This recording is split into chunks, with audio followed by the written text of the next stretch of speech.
मात्र सहेली के साथ धोखा किया। भरोसा उस वक्त जख्मी हुआ जब सहेली की इज्जत सरेआम नीलाम कर दी। साजिश के तहत बदनामी का ऐसा खेल खेला कि देखने वाले दंग रह गए।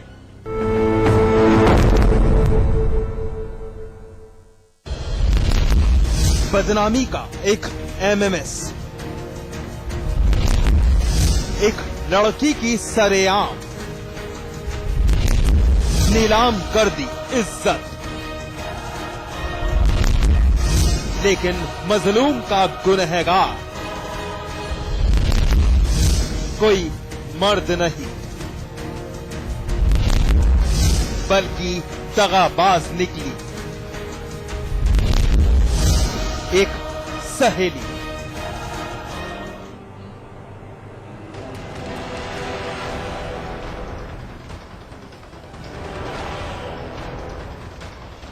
जी हां, धुंधली तस्वीर के पीछे बदनामी का जो एमएमएस छिपा है वो एक दगाबाज सहेली का नतीजा है। भरोसे का वो कत्ल है जहां एतबार तो टूटा ही, साथ ही एक रिश्ता भी दागदार हुआ है। दोस्ती का रिश्ता जो वाकई सबसे पाक रिश्ता माना जाता है। लेकिन इंसानियत को शर्मसार करने वाली उस सहेली ने एक बार भी नहीं सोचा कि एक लड़की की पूंजी उसकी इज्जत होती है, जिस पर एक बार दाग लग जाए तो शायद ताउम्र धुल नहीं पाता। और उसी का परिणाम है कि पीड़ित लड़की अपनी मां के साथ पुलिस की चौखट पर इंसाफ के लिए दस्तक दे रही है। अश्लील एमएमएस का ये सनसनीखेज वाकया बाराबंकी के थाना सफदरजंग इलाके का है। पीड़ित लड़की अनजान थी और वो बेहया सहेली अपने नापाक इरादे अंजाम देने के लिए तैयार। कि महिला द्वारा महिला की कोई अश्लील क्लिपिंग बना के अपलोड कर दी गई नेट पे, तो पीड़ित पक्ष द्वारा तहरीर दी गई, जिसके आधार पे एटी एक्ट के अंतर्गत मुकदमा कायम किया गया है और विवेचनापरांत जो भी दोषी पाया जाएगा उसके खिलाफ कड़ी। सीओ साहब पीड़ित लड़की और उसके परिवार की दास्तान खुद अपनी जुबानी बयां कर रहे थे। विश्वासघात की वो कहानी सुनाई जा रही थी जिसकी दस्तक से पीड़ित लड़की और उसका परिवार सहम उठा। बदनामी का खौफ जहन पर हावी हो गया, लेकिन पीड़ित के भाई ने समाज की परवाह किए बगैर आरोपी लड़की को सजा दिलाने की ठानी और पहुंच गया थाने। पीड़ित के भाई के मुताबिक आरोपी लड़की ने उस वक्त क्लिप तैयार की जब उसकी बहन नहाने गई थी।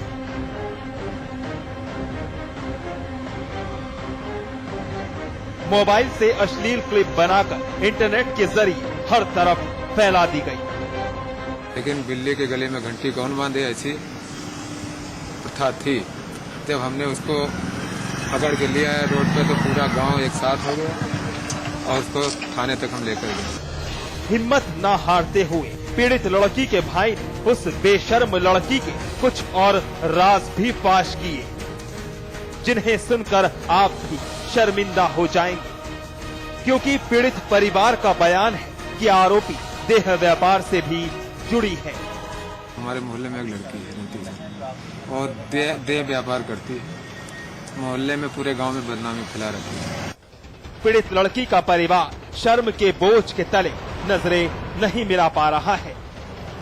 लेकिन यहाँ एक बड़ा सवाल ये है कि जब भरोसेमंद लोग ही रिश्ता तार तार करने से बाज नहीं आ रहे, तो आने वाले वक्त में समाज की भला क्या तस्वीर होगी।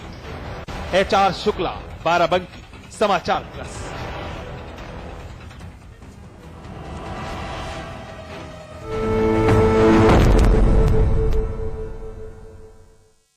एक सहेली ने सहेली का ही बदनामी से भरा एमएमएस रिकॉर्ड कर सनसनी फैला दी, तो वहीं बरेली में एक रसूखदार शख्स एक तलाकशुदा महिला के जिस्म से 1 साल तक शादी का झांसा देकर खिलवाड़ करता रहा, फरेब का जाल बुनकर महिला के जज्बात से खेलता रहा।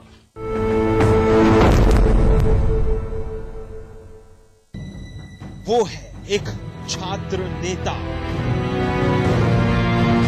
उसकी बोलती है तूती, सूबे की सत्तारूढ़ सरकार में उसका रसूख है कायम, लेकिन इसी खुमारी ने उसे बना दिया एक फरेबी।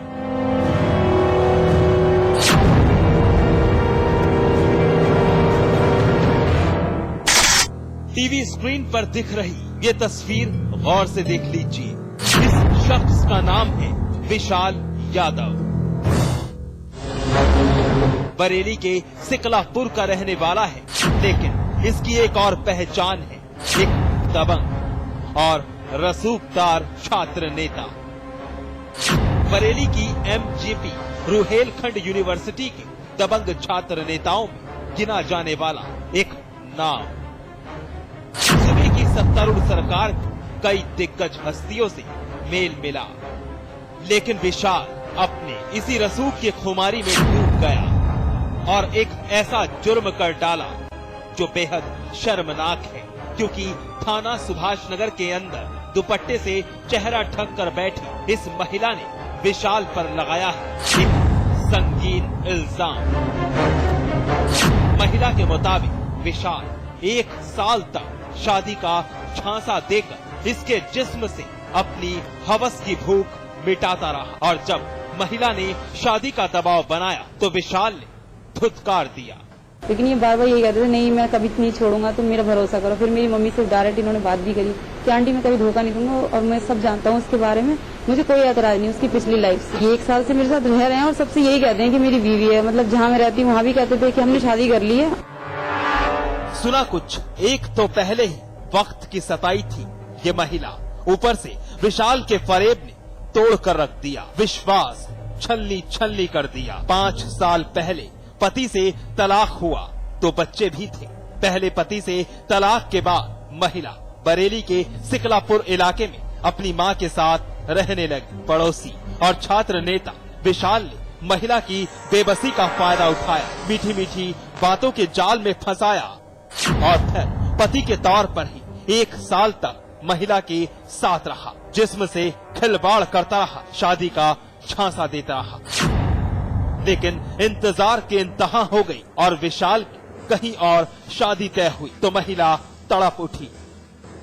बस भरोसा टूटने से जख्मी हुई महिला सीधा पुलिस के पास पहुंच। उसका 5 वर्ष पूर्व तलाक हो चुका है, उसने दूसरी शादी कर लिया है और विशाल नाम के एक व्यक्ति से उसकी 2 साल से जान पहचान है और शादी का झांसा देकर के उसने उसे संबंध बनाने का प्रयास किया।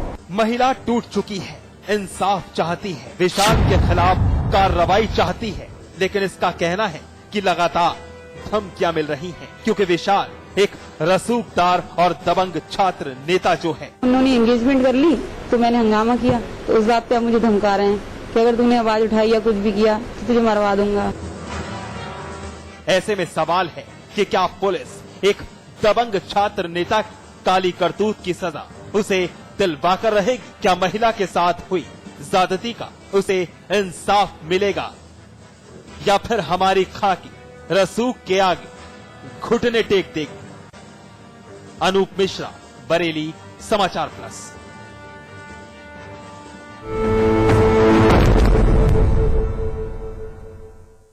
तो ये थी साजिश, फरेब और धोखे से भरी वो कुछ असल कहानियां, जहां विश्वास पर वार हुआ, रिश्ते चीखे, दोस्ती दागदार हुई, लेकिन इन सब के बीच अगर कोई आहत हुआ तो वो थी इंसानियत। आज बस इतना ही, इजाजत दीजिए, नमस्कार।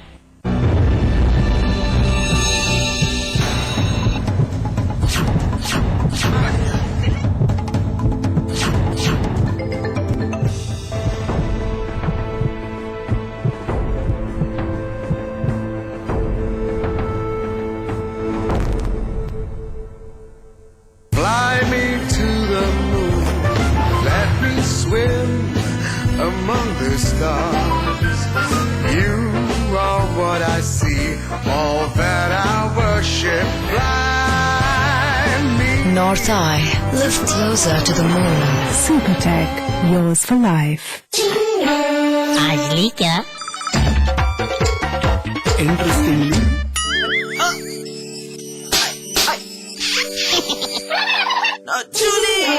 refreshing mini gums. आज ली क्या? 3 states, 11 colleges. Placement pioneer in North India. 1,600 placements this year. Devbhoomi Group of Institutions. Viraj construction प्रस्तुत करते हैं आपके शहर लखनऊ में फैजाबाद रोड पर संपूर्ण आवासीय योजना बीबीडी ग्रीन सिटी। निर्माण कार्य तीव्र प्रगति पर। आज ही संपर्क करें। खोल दो इन खिड़कियों को, इन दरवाजों को, किसी को गुदगुदाओ, किसी को गोद उठाओ, गले मिलो, आंख मिलाओ, ताया ताई, मौसा मौसी, सबसे प्यार करो, रहो हमेशा पास पास। JB Institute of Technology, Dehradun, the best institute of engineering with best faculty and good infrastructure. JB Institute of Technology, inspiring minds, transforming lives. NH72 Chakrata Road, Dehradun.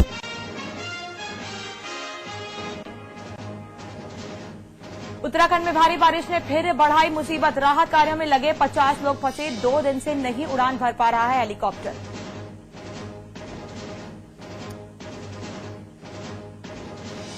Haldwani, Rudrapur समेत उत्तराखंड के कई इलाकों में बारिश जारी। खौफजदा हुए लोग। आपदाग्रस्त इलाके के गांवों में खतरा बढ़ा।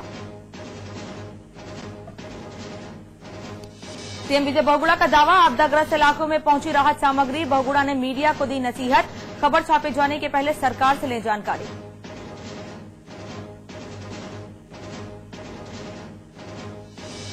लोकसभा चुनावों से पहले बीजेपी को फिर याद आए राम। अयोध्या पहुंचे मोदी के सेनापति अमित शाह ने की भव्य राम मंदिर बनाने की प्रार्थना।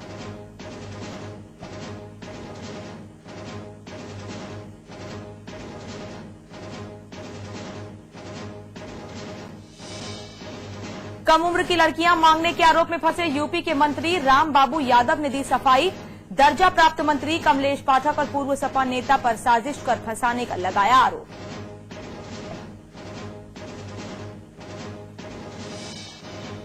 इलाहाबाद में छात्र नेताओं और पुलिस के बीच झड़प। गाड़ी से काली फिल्म और पार्टियों के झंडे उतारने को लेकर हुआ विवाद। कई थानों की पुलिस मौके पर। आगरा में दहेज की लालच में पति ने पत्नी को पिलाया तेजाब। जिंदगी की जंग लड़ते हुए पत्नी की हुई मौत। आरोपी की तलाश में जुटी पुलिस।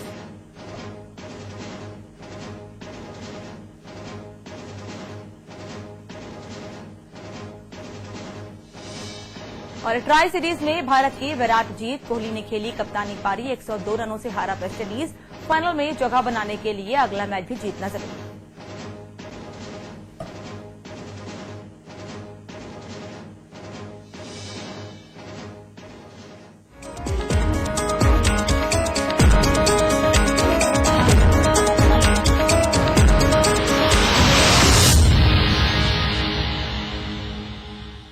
चुनावी तोहफों पर सुप्रीम कोर्ट के आदेश पर सपा नेता राम गोपाल यादव ने कहा कि हर पार्टी की अलग अलग विचारधारा होती है।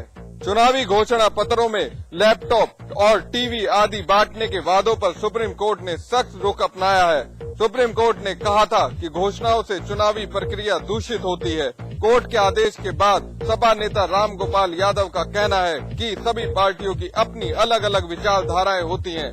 चुनावी घोषणा पत्र पर जनता से पार्टियां वादा करती हैं और सरकार बनने के बाद जब वो वादे पूरे नहीं होते तो जनता के पास कोर्ट जाने का अधिकार है। राम गोपाल यादव ने कहा कि कोर्ट पार्टियों से जवाब तलब कर सकता है, लेकिन अगर चुनाव आयोग घोषणा पत्र तैयार करेगा तो जनता किससे जवाब तलब करेगी। लोकसभा चुनाव के पहले एक बार फिर बीजेपी को भगवान राम की याद आई है। अयोध्या पहुंचे नरेंद्र मोदी के सेनापति और यूपी बीजेपी के प्रभारी अमित शाह ने कहा कि अयोध्या में भगवान राम का भव्य मंदिर का निर्माण किया जाएगा। अयोध्या में रामलला के दर्शन के बाद अमित शाह ने कहा कि पार्टी की प्राथमिकताओं में स्वशासन के साथ ही राम मंदिर निर्माण भी शामिल है। उन्होंने दर्शन करते वक्त रामलला से प्रार्थना की कि रामलला का भव्य मंदिर जल्दी ही बने। बीजेपी के महासचिव और यूपी बीजेपी के प्रभारी अमित शाह पार्टी की बैठक में शामिल होने के लिए अयोध्या पहुंचे थे। अमित शाह ने कहा कि राम मंदिर दिल के करीब है। अमित शाह ने अयोध्या में रामलला के दर्शन किया और देश को कांग्रेस से मुक्त कराने का वरदान भी प्रभु से मांगा।